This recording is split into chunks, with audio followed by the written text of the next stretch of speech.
आपने कहा कि जिस तरीके से पिच है वहां पर रवि बिश्नोई जैसा स्पिन गेंदबाज जो है वो थोड़ा सा टैकल होते हुए नजर आए थे, लेकिन जब विकेट मिली उसके बाद उन्होंने उनका मैथ्यू शॉट का विकेट, हाँ। पिछले मैच में मैथ्यू शॉट का विकेट कुछ इसी अंदाज में लिया था, बोल्ड किया था, आज प्ले डाउन कर दिया, मतलब और उनका वो जो ट्रेडमार्क सेलिब्रेशन है वो सेलिब्रेशन देखने के लिए हम और आज तो 3 विकेट निकाले, आज 3 विकेट रवि बिश्नोई। क्योंकि हम यहाँ पर बात कर रहे हैं T20 वर्ल्ड कप की तैयारी की, बहुत सारे खिलाड़ी इनमें से हैं जो आपको मेन स्क्वाड में नजर आएंगे वर्ल्ड कप के, क्या रवि बिश्नोई उनमें से एक हो सकते हैं, क्योंकि स्पिनर की तलाश हमेशा रहती है? बिल्कुल हो सकते हैं, क्योंकि देखिए अभी 2 मैच में पिछले मुकाबले में भी हमने देखा था कि विकेट उनके खाते में आया था, और इस मैच में भी उन्होंने स्टार्ट बहुत अच्छा किया,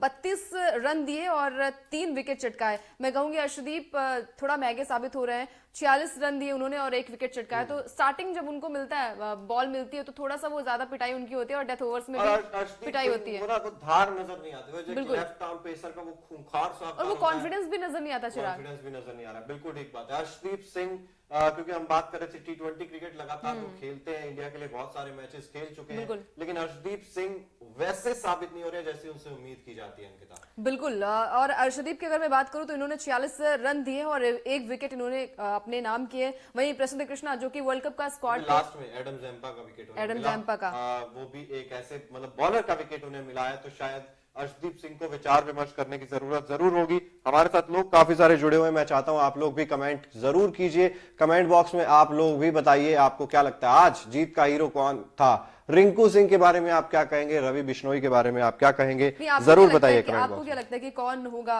मतलब कौन है जीत का हीरो? मेरे हिसाब से तो यशस्वी जायसवाल। आज कैचेस भी अच्छी पकड़ी हैं, शायद 2 या 3 कैचेस उन्होंने पकड़ी हैं, और शुरुआत में ताबड़तोड़ रन बनाए, 212 की स्ट्राइक रेट से अर्धशतक लगाया। नहीं, मेरे हिसाब से मैं रिंकू को करूंगी, क्योंकि ऑल आउट हुई है, ऑल आउट तो नहीं कहूंगी, 167 या फिर 100 माफ कीजिएगा, मैं एक बार देख के बताती हूँ कितने रन, 191 पे टीम 9 विकेट गिरे हैं। तो मेरे हिसाब से यहाँ पर रिंकू सिंह की जो 31 रन की पारी है ना चिराग, अगर वो नहीं आई होती तो शायद ये मैच थोड़ा सा फंस सकता था। तो मेरे हिसाब से मैं यहाँ पर रिंकू सिंह को हीरो मानूंगी आज के मैच में, क्योंकि वो 31 रन हमने देखा है कि 9 बॉल पे उन्होंने 31 रन की पारी खेली, नाबाद पारी खेली है, और हर एक शॉट उनका देखने लायक था। चाहे वो आपको वो याद होगा जो उन्होंने पॉइंट पे मारा था, एक शॉट मारा था, उसके बाद उन्होंने कई सारे शॉट्स उन्होंने मारे। तो मेरे हिसाब से रिंकू सिंह होंगे हीरो। बाकी जायसवाल ने भी आज अच्छी पारी खेली, पिछले मैच में 21 रन बनाकर आउट हुए थे। स्टार्ट बहुत अच्छा करते हैं, लेकिन कहीं ना कहीं थोड़े से वो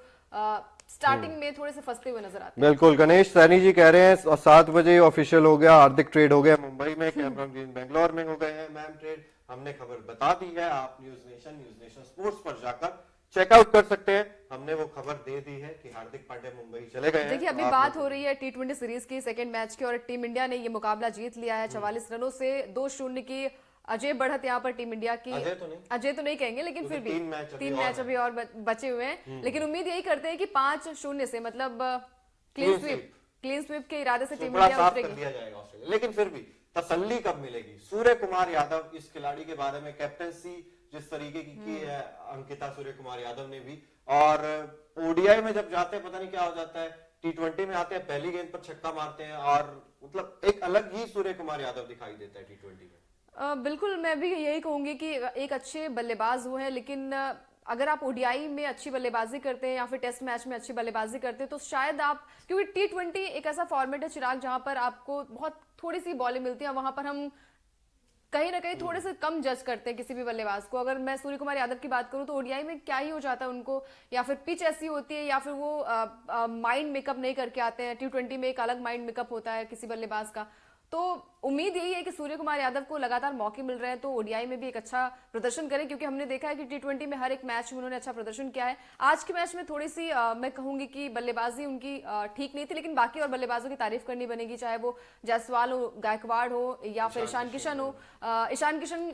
की मैं बात करूंगी यहाँ पर कि वो पहले ऐसे भारतीय बल्लेबाज है जिन्होंने विकेट कीपर के तौर पर 3 अर्धशतक उनके बल्ले से निकले हैं। MS धोनी को भी पीछे छोड़ दिया उन्होंने, ऋषभ पंत को भी पीछे छोड़ दिया। MS धोनी के 2 अर्धशतक हैं और पंत के भी 2 अर्धशतक हैं, और KL राहुल के 3 अर्धशतक हैं। तो मैं ये स्टैट्स बता रही थी दर्शकों को। इसके अलावा रिंकू सिंह एक ऐसा नाम है जो कि मुझे लगता है कि एक परमानेंट प्लेयर के तौर पर टीम इंडिया के हर एक फॉर्मेट में, T20 में तो अब वो बाहर नहीं होते हुए दिखाई देंगे। रिंकू सिंह मैच के बाद उनसे पूछा भी गया आप क्या कहना चाहेंगे अपनी उस पारी से, तो उन्होंने कहा कि मैं 5 और 6 नंबर पर अब काफी समय से खेल रहा हूं, मैं कोशिश करता हूं कि काम और फोकस्ड रहूं, गेंद को उसकी मेरिट पर खेलूं, बस गेंद को देखूं और उस हिसाब से उसे खेलूं। सूर्य कुमार यादव पर उन्होंने कहा कि वो बहुत ही बढ़िया कप्तान साबित हो रहे हैं, यंगस्टर्स उनकी कप्तानी में खेलना एंजॉय कर रहे हैं। उन्होंने कहा कि मेरा जो बैटिंग ऑर्डर है, मैं 5 नंबर पर या लास्ट के 5 ओवर्स मैं अपने माइंडसेट में सोच के आता हूं कि मुझे 5 ओवर्स खेलने हैं, उसी हिसाब से मैं अपनी फिनिशिंग स्किल्स पर काम कर रहा हूं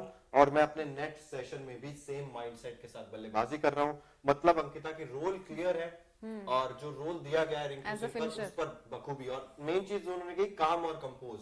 वो चीज दिखाई देती है कि एकदम शांत स्वभाव, शांत मन से बढ़िया पूरे प्रॉपर टाइमिंग के साथ शॉट खेलते हैं। बिल्कुल, और उन्होंने एक इंटरव्यू में अभी बताया भी था कि एम एस धोनी से उन्होंने यही चीजें सीखी हैं कि भाई जब सामने आपके बॉलर हो तो आप उसकी आंखों में देखिए और शांति से आप उसको मतलब उस गेंद को खेलिए। तो कहीं ना कहीं रिंकू सिंह में वो, क्योंकि युवा प्लेयर है चिराग, और कहीं ना कहीं वो डर होता है, सामने ऑस्ट्रेलियाई टीम होती है और जो कि वर्ल्ड कप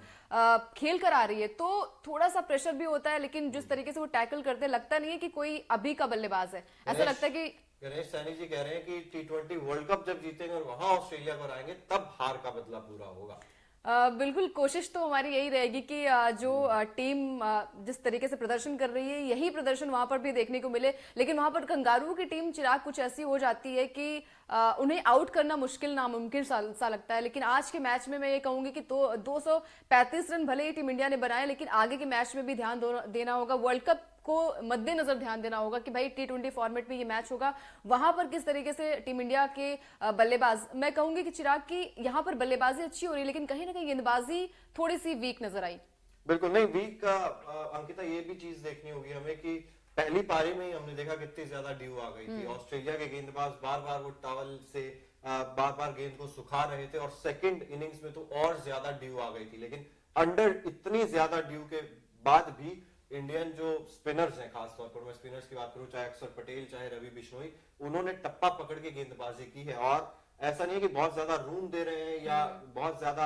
आसानी से शॉट्स खेलने दे रहे हैं, बैट्समैन को फॉलो कर रहे थे और दोनों ही गेंदबाजों की गेंदों पर रन बनाना आसान नहीं हो रहा था ऑस्ट्रेलिया के लिए। तारीफ यहाँ पर बनेगी कि ड्यू के अंदर भी भारतीय गेंदबाजों ने क्योंकि 235 ऑब्वियसली बहुत बड़ा लक्ष्य होता है, आप किसी दिन बहुत मुश्किल से ये चेज होता है, लेकिन फिर भी तारीफ इंडियन गेंदबाजों की, स्पिनर्स खास तौर पर, कि ड्यू के अंदर भी उन्होंने इतनी अच्छी गेंदबाजी की। बिल्कुल तारीफ बनती है। और साथ ही साथ वर्ल्ड कप के लिहाज से क्या लगता है आपको कि टीम इंडिया का जो ये, मैं प्लेइंग 11 की बात करूं, जो भी बॉलिंग यहाँ पे है, चाहे बैटिंग की बात करूं, आपको लगता है कि वो तैयार हो चुकी हैं सारी टीमें? मतलब अगर टीम इंडिया की बात करूं तो देखिए डिपेंड करेगा रोहित शर्मा और विराट कोहली पे। रोहित शर्मा खेलते हैं, विराट कोहली खेलते हैं नहीं खेलते हैं, उस पर बहुत सारी चीजें डिपेंड करती हैं, लेकिन कुछ चीजें यहाँ से क्लियर होती हुई हमें भी नजर आ रही हैं, क्योंकि यशस्वी जायसवाल जिस तरीके का उन्होंने प्रदर्शन करके दिखाया है पिछले कुछ समय में, अगर रोहित नहीं खेलते हैं तो निश्चित तौर पर यशस्वी जायसवाल के साथ शुभमन गिल खेलने के तो नजर आएंगे। फिर ईशान किशन ने अपने आप को प्रूव किया, रिंकू सिंह जैसे खिलाड़ी हैं, तो ये तो मुझे लगता है कि अपनी टीम में जगह पक्की कर चुके हैं। और अगर ये जगह पक्की कर चुके हैं तो फिर ऑब्वियसली कुछ ना कुछ जो मेन स्क्वाड है, ओडीआई वाला जो स्क्वाड है, वहां से कुछ नाम आपको गायब होते हुए दिखाई देंगे। ऑब्वियसली सूर्य कुमार यादव T20 से आप उन्हें बाहर कर नहीं सकते हैं। बिल्कुल। एक और आंकड़ा है, आज जो पेस बॉलिंग हुई है इंडिया की, 12 ओवर में 130 रन खाए हैं उन्होंने और 10.83 की इकोनॉमी से, और स्पिन गेंदबाजों ने 8 ओवर में सिर्फ 57 रन 7.125 की इकोनॉमी से। बिल्कुल, मतलब यहाँ पर तारीफ करनी बनेगी स्पिन गेंदबाजों की, जिन्होंने ड्यू होते हुए भी एक अच्छी गेंदबाजी की, और 235 का लक्ष्य यहाँ पर